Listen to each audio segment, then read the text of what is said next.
Good morning, सत श्री अकाल, सुप्रभात। मैं आपका दोस्त अमित तोमर आज फिर हाजिर हूँ आपके लिए लेकर कुछ ताज़ा तरीन सवाल जो बने हैं कल रात तक की सुर्खियों से। दोस्तों, आज तारीख है 20 जुलाई 2020। दैनिक समसामयिकी सभी प्रतियोगी परीक्षाओं के लिए, यदि आप UP police, Delhi police, MP police, railway, SSC किसी भी कॉम्पिटिटिव एग्ज़ाम की तैयारी कर रहे हैं तो आप बहुत सही जगह पे हैं। दोस्तों, आज का जो सेशन होगा वो बहुत ही इम्पोर्टेंट होगा, इसलिए आज की वीडियो आप अंत तक ज़रूर देखें। आज की जो वीडियो होगी, आज का जो सेशन होगा, इससे आपके लिए 5 क्वेश्चन किसी ना किसी एग्ज़ाम में आपके ज़रूर आएंगे, गारंटेड। 5 क्वेश्चन, 10 में से 5 क्वेश्चन किसी ना किसी एग्ज़ाम में ज़रूर आएंगे आगामी एग्ज़ाम्स के लिए। ठीक है, चलिए आगे आज के सेशन के लिए बढ़ें उससे पहले पढ़ते हैं आज की मोटिवेशन लाइन। आज की मोटिवेशन लाइन क्या कहती है? आज की मोटिवेशन लाइन कहती है, आगे बढ़ने के लिए हमेशा अपने बनाए रास्तों को चुनें। हाँ जी, बिल्कुल। यानी अगर आपको आगे बढ़ना है तो हमेशा उन रास्तों को चुनें जो आप खुद ने बनाए हैं आपने। हमें किसी की भी कॉपी करके या किसी की भी नकल करने की कोशिश मत करो, किसी के जैसा बनने की कोशिश मत करो। आप अपने आप में यूनिक हो, यूनिक रहो। अरे ऊपर वाले ने आपको सबसे अलग बनाया है, यूनिक बनाया, आप यूनिक हो। ठीक है, तो हमेशा खुद पे बिलीव करिए, किसी की नकल करने की कोशिश मत कीजिए। चलिए बढ़ते हैं आज के सेशन की तरफ। आज का पहला सवाल है दोस्तों, हाल ही में क्रेमलिन विरोध समाचारों में था, यह किस देश में हो रहा है? तो दोस्तों, इस सवाल का मैं आपको राइट आंसर बता दे रहा हूँ। इस सवाल का राइट आंसर होगा ए अमेरिका, बी चीन, सी रूस या डी थाईलैंड। तो दोस्तों, ये विरोध जो हो रहा है वो हो रहा है रूस में। और दोस्तों, एक बात मैं आपको बता दूं, रूस में 40 साल में पहली बार इतना बड़ा विरोध हुआ है जहां 10,000 से अधिक लोग सड़कों पर उतर आए हैं। हाँ जी, 10,000 से ज़्यादा लोग सड़कों पर उतर आए हैं रूस में। अब ये लोग पहले तो समझते हैं, ये शब्द आया है यहाँ पे क्रेमलिन। ये क्या होता है? क्रेमलिन क्या होता है दोस्तों? समझते हैं इस शब्द को, क्रेमलिन। आपने अमेरिका में सुना होगा व्हाइट हाउस, सुना होगा।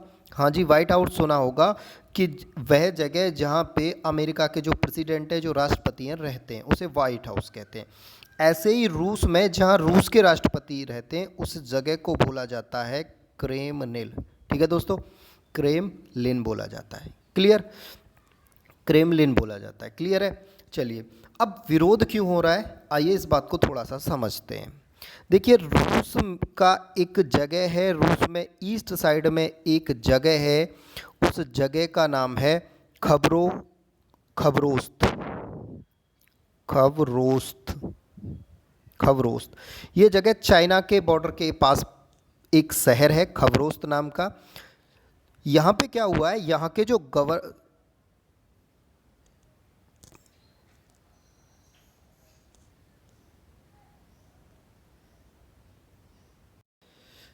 हाँ जी, स्टार्ट करते हैं। देखिए दोस्तों, खबरोस्त में हुआ क्या है, यहाँ के गवर्नर थे सर्गी फुर्गल। सर्गी फुर्गल यहाँ के गवर्नर थे। ये गवर्नर जो थे, इनकी जो पार्टी है वो थे लिबरल डेमोक्रेटिक पार्टी से, यानी जो रूस के राष्ट्रपति हैं उनकी पार्टी के अगेंस्ट जो पार्टी है, यानी जो उनके विपक्षी दल है उस पार्टी से थे। पुनीत की पार्टी का नाम आप सब जानते होंगे, यूनाइटेड रसिया पार्टी।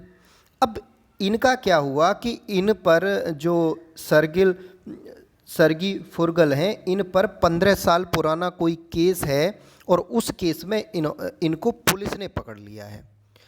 इसी के चलते वहाँ पर प्रोटेस्ट किया जा रहा है, इसी के चलते रूस में बहुत उग्र आंदोलन किया जा रहा है क्रेमलिन के खिलाफ, यानी वहाँ की संसद के खिलाफ, वर्तमान सरकार के खिलाफ। आप ये बात समझ गए होंगे अच्छे से। और इस क्वेश्चन की डिटेल जानने के लिए आप मेरे फेसबुक पेज अमित तोमर पे जाइए, वहाँ इस क्वेश्चन की आपको डिटेल नॉलेज मिल जाएगी। ठीक है, चलिए बढ़ते हैं अगले क्वेश्चन की तरफ। और हमारा आज का अगला सवाल है, हाल ही में चीन ने फिंगर फोर क्षेत्र से पीछे हटने से इनकार कर दिया है। यह क्षेत्र कहाँ स्थित है? दोस्तों आप इसके बारे में सब जानते होंगे। कहाँ स्थित है? लद्दाख में। हाल ही में भारत और चीन के बीच युद्ध जैसी स्थिति बनी हुई है लद्दाख में, तो ये फिंगर फोर जो क्षेत्र है ये वहीं स्थित है। और भारत ने अपने मोस्टली जो हथियार हैं, जो अपने लड़ाकू विमान हैं, वो इस क्षेत्र पे तैनात कर दिए हैं। और देखिए यहाँ क्या है कि एक आपने लेक सुनी होगी, पेंगोंग लेक। पेंगोंग लेक, इस पेंगोंग लेक के एक साइड का हिस्सा चाइना और एक साइड का हिस्सा इंडिया का है। इस लेक की जो लंबाई है वो 135 किलोमीटर है और लगभग जो चौड़ाई है वो 6 किलोमीटर के आसपास है। 5 पॉइंट समथिंग है, लेकिन हम अपन इसे 6 किलोमीटर के आसपास मान के चलते हैं। ठीक है, पेंगोंग लेक के एक साइड है लद्दाख और दूसरी साइड है तिब्बत। क्लियर?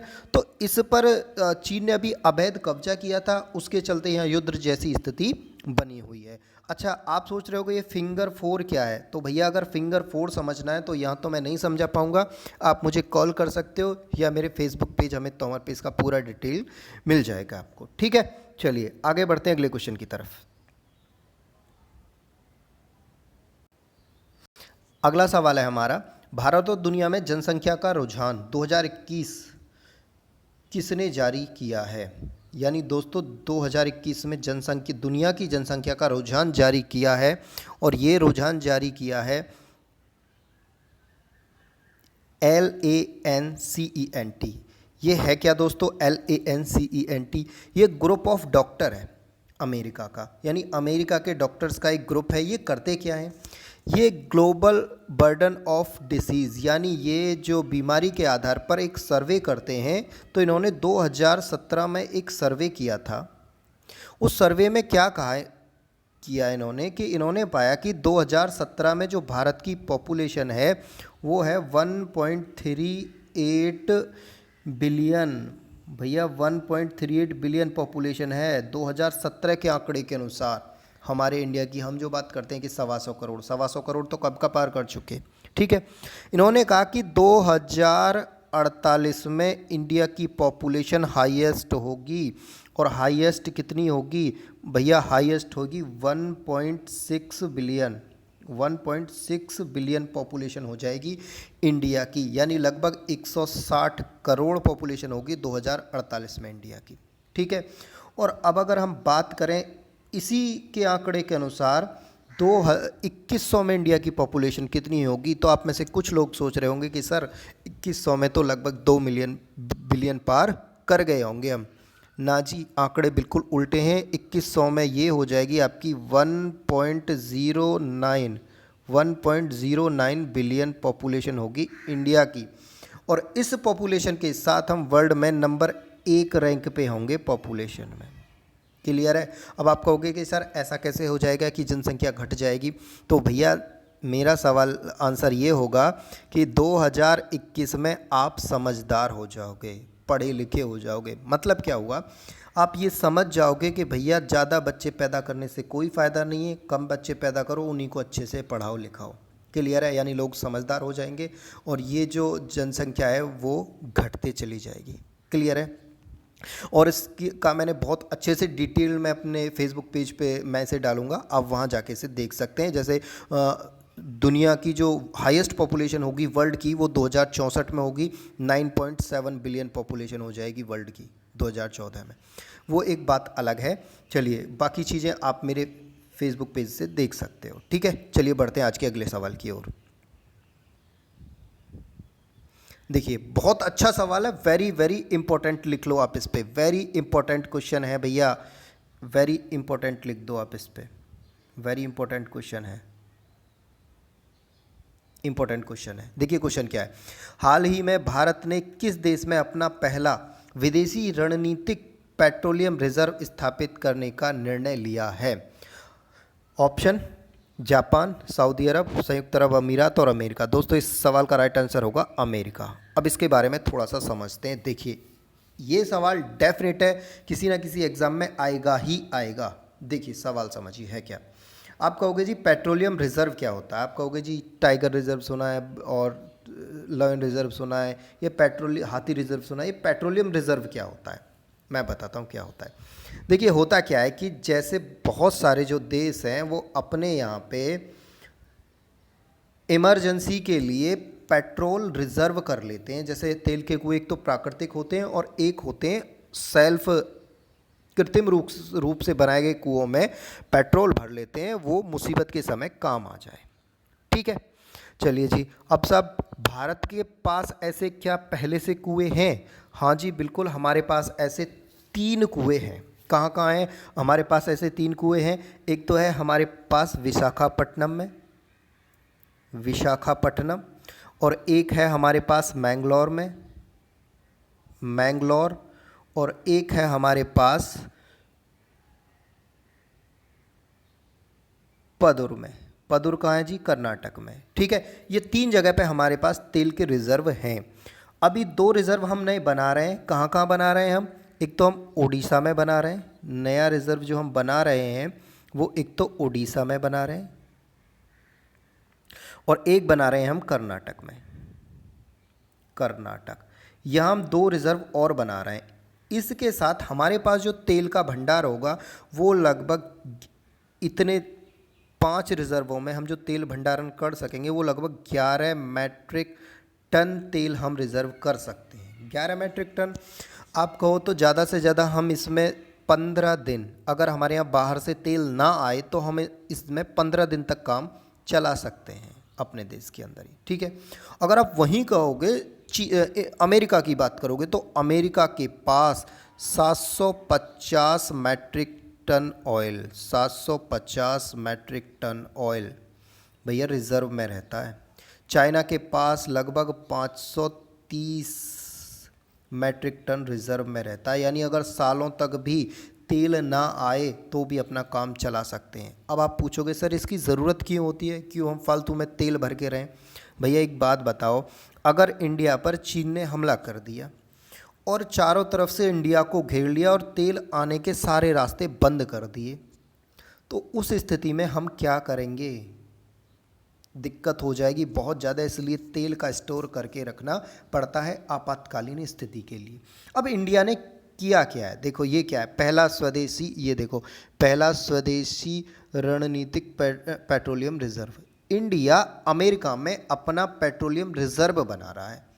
अब आप कहोगे कि सर इंडिया अमेरिका में बना रहा है, हमारे यहाँ जगह नहीं है, फालतू में हम अमेरिका में बना रहे हैं।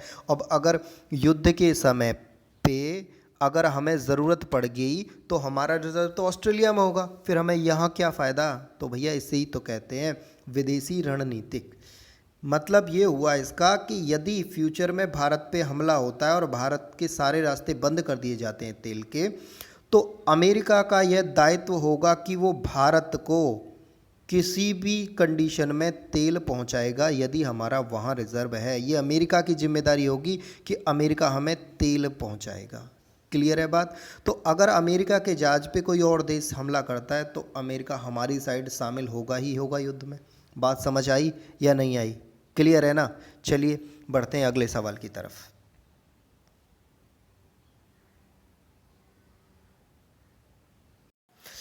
अगला सवाल है आपका, हाल ही में किसने वैश्विक बहुआयामी गरीबी सूचकांक 2020 जारी किया है? Option A UNESCO, option B UNICEF, UNDP और ऑप्शन डी UNGA। आपका राइट ऑप्शन होगा option number C, UNDP। Full form क्या है? United nation development programme. United nation development programme, ये इसकी फुल फॉर्म होगी। ये इन्होंने क्या किया है कि भैया इन्होंने 75 देशों का आकलन किया है और ये देखा है कि दुनिया में कितने गरीब लोग हैं, कितनों को गरीबी से बाहर आ गए हैं। ठीक है, तो इसके इन्होंने इस आधार पे नहीं देखा कि जी लोगों की जेब में पैसा कितना, जिनकी जेब में पैसा है वो अमीर हैं, जिनकी में नहीं है वो गरीब है। नहीं, इन्होंने देखा है 3 डायमेंशंस हैं इसके, 3 आधार पे इन्होंने इसे मेज़र किया है। पहला आधार हेल्थ, एजुकेशन और लिविंग स्टैंडर्ड, यानी उनका स्वास्थ्य, उनकी शिक्षा और उनका रहन सहन। क्लियर है? इन 3 आधार पे इन्होंने इसे डिसाइड किया है। चलिए बढ़ते हैं अगले प्रश्न की तरफ। अगला प्रश्न है भैया हमारा, नेल्सन मंडेला अंतर्राष्ट्रीय दिवस 18 जुलाई को मनाया गया, वह किस देश के हैं? तो भैया नेल्सन मंडेला आपका केनिया, दक्षिण अफ्रीका, ब्राज़ील और ऑस्ट्रेलिया। इस सवाल का राइट आंसर होगा दक्षिण अफ्रीका। ठीक है, तो ये जो पहली बार जो दक्षिण अफ्रीका के राष्ट्रपति बने वो 2010 में बने, सॉरी, ये जो दिवस मनाया जाता है वो 2010 से मनाया जाता है। और नेल्सन मंडेला पहले ऐसे व्यक्ति थे जो अश्वेत राष्ट्रपति बने, पहले ऐसे व्यक्ति थे जो अश्वेत राष्ट्रपति बने। इस बात का मतलब क्या है समझिए, अश्वेत राष्ट्रपति। आप जानते हो कि भैया दक्षिण अफ्रीका में दो प्रजाति, एक कारे वाली और एक गोरे वाली, तो मोस्टली गोरे वाले ही यहाँ पे राष्ट्रपति, प्रधानमंत्री, इन सारे अच्छे पदों पे यही होते थे। नेल्सन मंडेला पहले ऐसे व्यक्ति थे जो अश्वेत राष्ट्रपति बने थे वहाँ के। और एक बात और अच्छी इम्पोर्टेंट सवाल है ये भी, इनको भारत रत्न प्राप्त है। हाँ जी, इनको भारत रत्न प्राप्त है नेल्सन मंडेला को। क्लियर है? चलिए जी अगला प्रश्न देखते हैं आज का। अगला सवाल है आपका, हाल ही में पर्यावरण मंत्रालय ने किस इको सेंसिटिव जोन के लिए जोनल मास्टर प्लान को मंजूरी दी है? आपके ऑप्शन है पश्चिमी घाट, पूर्वी घाट, भागीरथी और अनाईमोडी। भैया राइट ऑप्शन होगा भागीरथी। ठीक है, यानी भागीरथी नदी के जो प्रोजेक्ट हैं उन पे कोई भी विकास कार्य कर सकते हैं, ये मंजूरी दे दी है पर्यावरण मंत्रालय ने। भागीरथी पे प्रोजेक्ट क्या चल रहा है? भागीरथी आप जानते हो गंगा की सहायक नदी है, गंगा की सहायक है। यहाँ प्रोजेक्ट क्या चल रहा है समझते हैं, सहायक नदी है। प्रोजेक्ट चल रहा है दोस्तों यहाँ पे चार धाम यात्रा प्रोजेक्ट।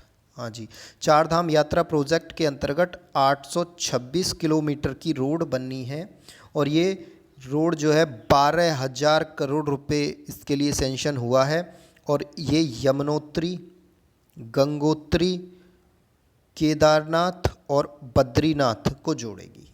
क्लियर है? चलिए बढ़ते हैं अगले सवाल की तरफ।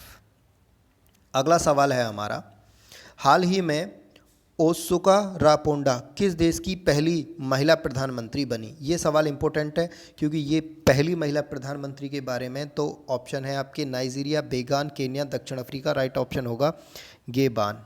गैबान की बात करूं तो गैबान भाई एक देश है, अफ्रीका कॉन्टिनेंट में आता है। अफ्रीका कॉन्टिनेंट का देश है और ये अटलांटिक महासागर की तरफ है। अटलांटिक महासागर की तरफ पड़ता है, अटलांटिक महासागर की तरफ। क्लियर? चलिए अगला सवाल आज का, ये सवाल भी बहुत इंपॉर्टेंट है। क्वेश्चन है, निम्नलिखित में से किस संस्थान ने पोर्टेबल अस्पताल विकसित किया गया है? यानी जो कोरोना मरीजों के लिए एक ऐसा अस्पताल जिसे पोर्ट कर सकते हो, मतलब एक जगह से उठा के दूसरी जगह ले जा सकते हो क्रेन की मदद से।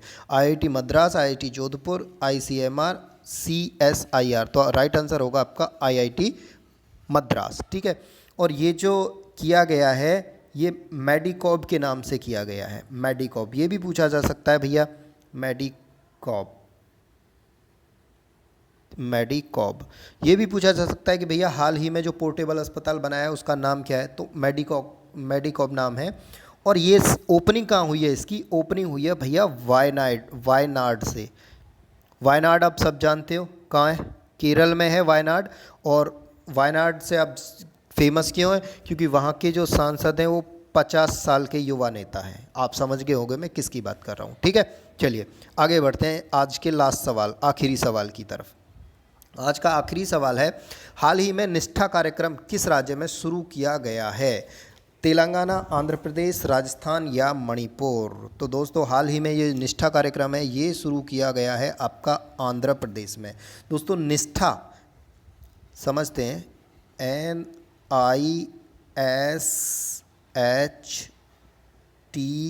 NISHTHA, निष्ठा मतलब क्या है इसका? इसकी फुल फॉर्म है, मैं बोल रहा हूँ, बाकी आपको मेरे फेसबुक पेज पे पूरा डिटेल मिल जाएगा। निष्ठा की फुल फॉर्म होगी national initiative for school heads and teachers holistic advancement. मतलब इस कार्यक्रम के तहत गवर्नमेंट स्कूल के जो शिक्षक हैं उनको ट्रेनिंग दी जाती है। ट्रेनिंग दी जाएगी इस कार्यक्रम के अंतर्गत। क्लियर। चलिए बढ़ते हैं आज की बुक्स, इम्पोर्टेंट बुक्स में आपका द फ्री वॉइस बाय रविश कुमार, आप सब जानते होंगे रविश कुमार को। और नंबर 2 है India in distress bye Mamata Banerjee. ये आज की इम्पोर्टेंट बुक्स हैं। और दोस्तों आपके लिए आज एक क्वेश्चन है जो आपको बताना है। आपको क्वेश्चन क्या बताना है दोस्तों? आज आपको एक क्वेश्चन बताना है। और क्वेश्चन नंबर 7 में जो ऑप्शन नंबर 4 है, दिखाई दे रहा होगा आपको, जो ऑप्शन नंबर 4 है, क्या लिखा हुआ है? अनाईमुडी। अनाईमुडी आपको बताना है अनाईमुडी क्या है। अनाईमुडी क्या है ये आपको बताना है, कमेंट सेक्शन में बताना ना भूलें। ठीक है। चलिए, अगर आज का सेशन आपको पसंद आया हो तो इसे ज़्यादा से ज़्यादा शेयर करें। मिलते हैं कल की क्लास में, तब तक के लिए खुश रहिए, घर पे रहिए।